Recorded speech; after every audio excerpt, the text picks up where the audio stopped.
10 years ago, one of the region's most haunting murder cases played out to a worldwide audience.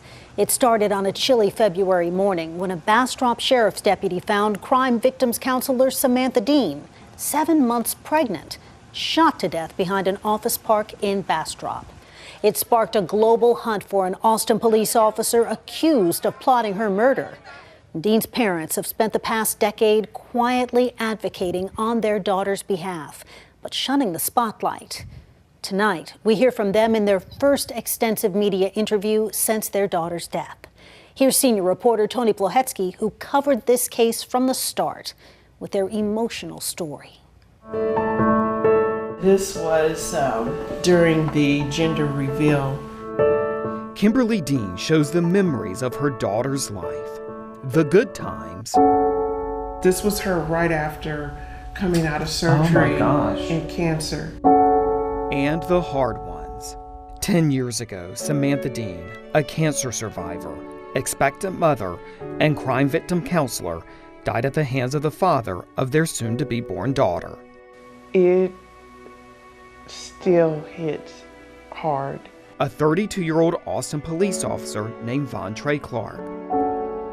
Time has not healed her parents' wounds. It cut like a knife.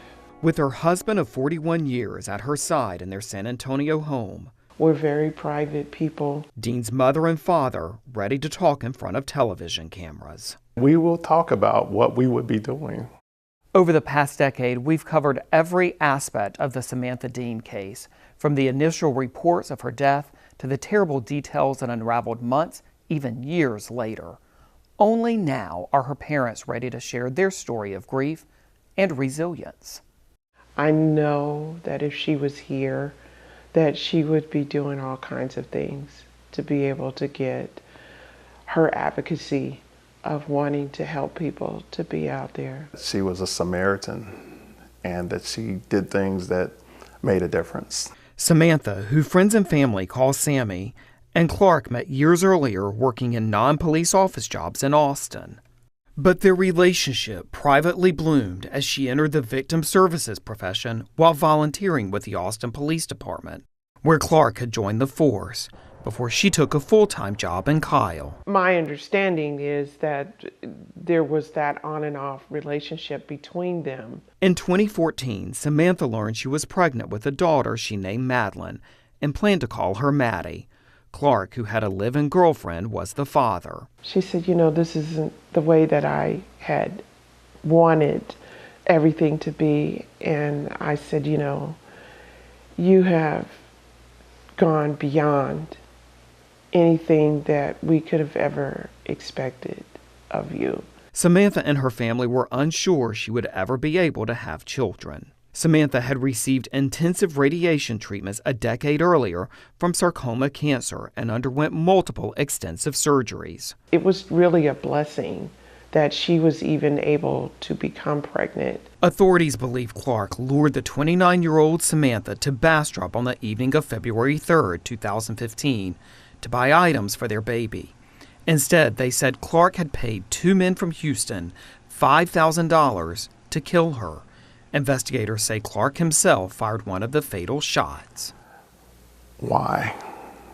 Why would someone do something like that? Over the next few months, Dean's parents endured widespread attention on the case, including a global hunt for Clark, who fled the country and was found 5 months later in Indonesia. It was awful. Sometimes information was being revealed to us as it was being revealed to everyone else, where we were catching it on the news. The next years were filled with court appearances, a trial, and finally healing.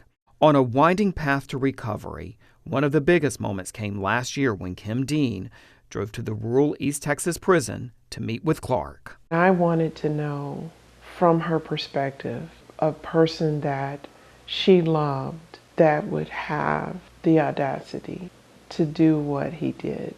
Not only just to her, but to our granddaughter, to his daughter. What would possess someone like that to take that step? They talked for 8 hours. Did he apologize? Sure. But what can I do with that? In February, to mark the 10th anniversary of Samantha's death, Kelvin and Kim attended a gathering at the Kyle Police Department, where a victims counseling area was dedicated to Samantha and her daughter. Today, they talk about what life would be like if Samantha and Madeline were here. They keep in touch with Samantha's friends. I've seen them get married. I've seen them move on in their careers. I've seen them have children. I've seen their parents with their grandchildren. And I can't help but think what Sammy would be doing now. Now, the Deans want to carry their daughter's advocacy forward. This was her job. She understood very well what domestic violence looked like. She wants to warn others that even the most skilled professionals, someone who had helped other victims of domestic violence, became one. I want to use her case as a cautionary tale. A cautionary tale that two grieving parents believe will help cement her legacy. It's for Sam. Of helping and protecting others. Vontre Clark was sentenced to life without parole through a plea deal to avoid the death penalty.